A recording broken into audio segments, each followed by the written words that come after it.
We, as human beings, are all wired for communication. We were born with all the equipment we need to speak and listen.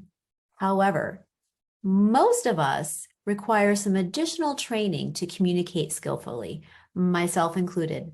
I've been obsessed with communication for over 20 years, and I know I have so much more to learn.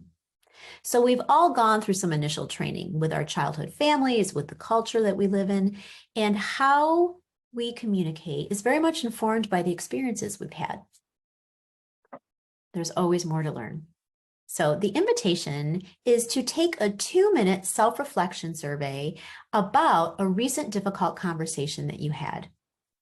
You will recognize a difficult conversation because it was unpleasant. You might have spent a long time planning on what you were going to say. It might not have gone well. People left uncomfortable. There might be unresolved situations, problems. And this could be a conversation with a kiddo, a colleague, a spouse, a friend.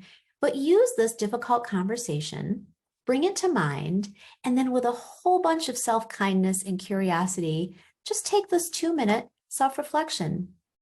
It'll shine some light on the communication skills that you brought to that conversation, and then give you some ideas about what your edge might be, what you might want to work on next.